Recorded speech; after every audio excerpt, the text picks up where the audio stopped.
Alright, we're back at the central area, and it's time to teach you about the locomotives. Now, first thing I'm gonna grab some water, let's not forget like last time. I'm gonna open my chest.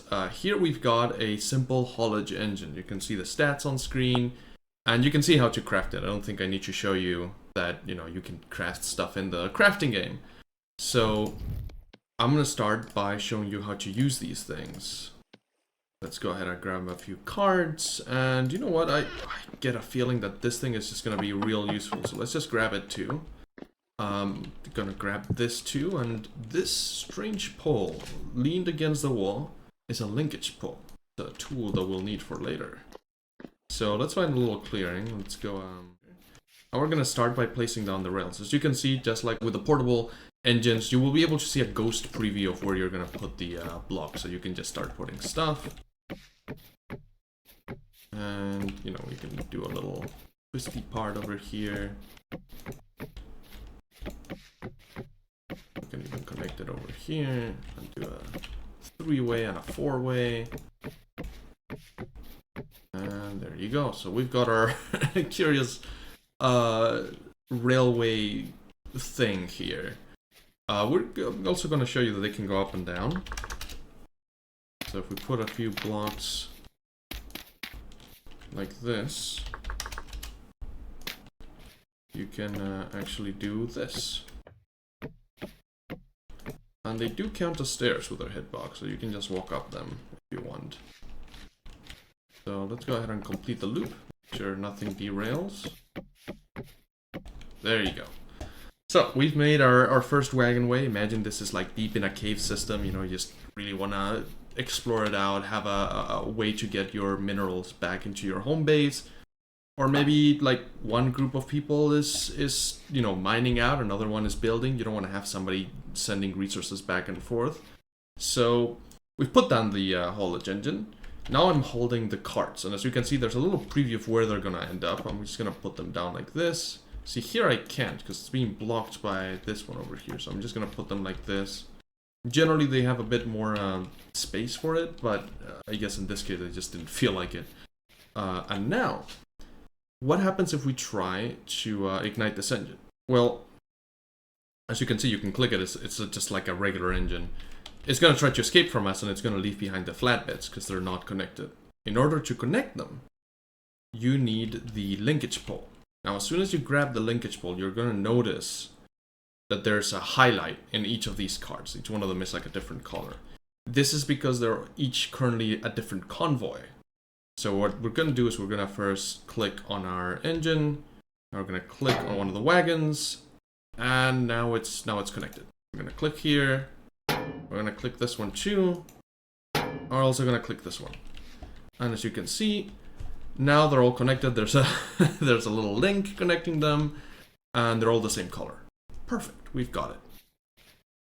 Right, so now that we have it, let's go ahead and add some fuel. We're gonna grab our water bucket, and we're gonna add the water too. As you can see, if we try to light it with a torch, nothing's gonna happen. This is a limitation of the game. Don't worry about it. I'll teach you how to ignite in a minute. Now we've got these cards. You can click on them, and you'll be sitting on them. This is great for like quickly getting back and forth from the mine. Without falling into any holes. Ooh, we've put a little block over here. Let's just get rid of that.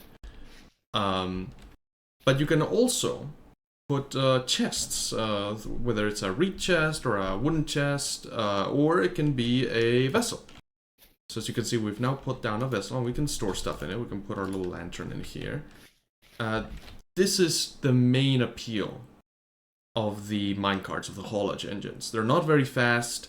They're not all that useful for like long distance movement, but they're capable of fitting into very tight spaces. They can go up a whole block like quite easily, and they can carry a lot of cargo very cheaply because you can just reuse old vessels or put a bunch of like crates and stuff. As you can see, if you've noticed up in here in the UI up above, there's a weight counter. As you add and remove stuff, so like whether I'm adding a vessel, now the weight's gone up to 7 from 6. Every additional card, everything that you connect and add to it is going to add weight, and that weight has to be overcome by the engine. Thankfully, the simple haulage engine is quite capable so it can carry quite a bit of weight. I'm gonna go ahead and put my lantern in here too, so that we can see better. Wonderful. So, we've got everything set up. We've come back from the mines. We've got our bounty in the chest. We've got our little lantern. Everything's ready. How do we move? How do we get home? First, you're gonna grab the torch. You're gonna put it in your offhand, and then just click ignite fuel. I'm gonna lower the maximum temperature here so it doesn't run away from me too quickly. But it's not moving. What's going on? Well, if you focus again the UI at the top, you'll notice that it's slowly building up power ratio. This is because it first has to overcome the weight before it starts moving. But as soon as it does, it's going to start very slowly getting up to speed, because every excess amount of speed of power is going to be turned into movement speed. Except we've reached 1.6 and it's not moving. What's going on? Well, there's levers. You have to operate. This is a manual machine that needs to be operated. So let's go ahead and click this. And it's moving.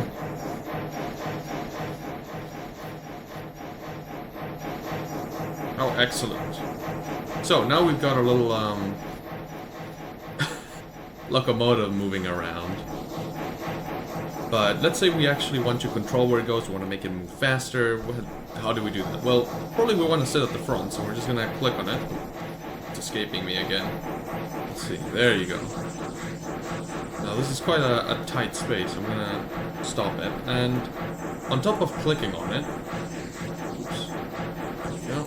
Oh, jeez. On top of clicking on it, which can be very difficult during movement, what you can do is use your keypad. You can use 4 and 6 to like turn it like this. Or you can also use 8, 5, and 2 to set the lever. So I can stop it right now and I can start it up again. Now let's make it go a bit faster. This is a bit of a mess of a track. So let me, you know what? No, it's fine. Let's just drive along. So I'll click on the locomotive. I'm gonna increase the temperature.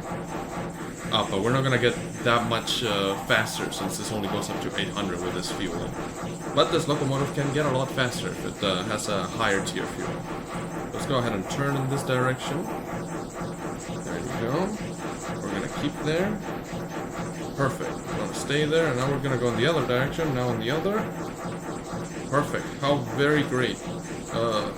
And this is how you drive it. You just switch the levers, make sure it's fuel and it's got water, and it'll bring you and your loot back home. So let's go ahead and stop the locomotive. We're gonna extinguish it. And it's got our stuff in here. We can just grab it again. Great. So you've just got all the basics of how to operate this thing. You can go back in the video, rewatch the parts, and experiment on your own. These are cheap tracks. The primitive locomotive is very expendable, and you can just you know, figure things out as you go. Try them out in a mine. You know, set up a little roller coaster for your friends.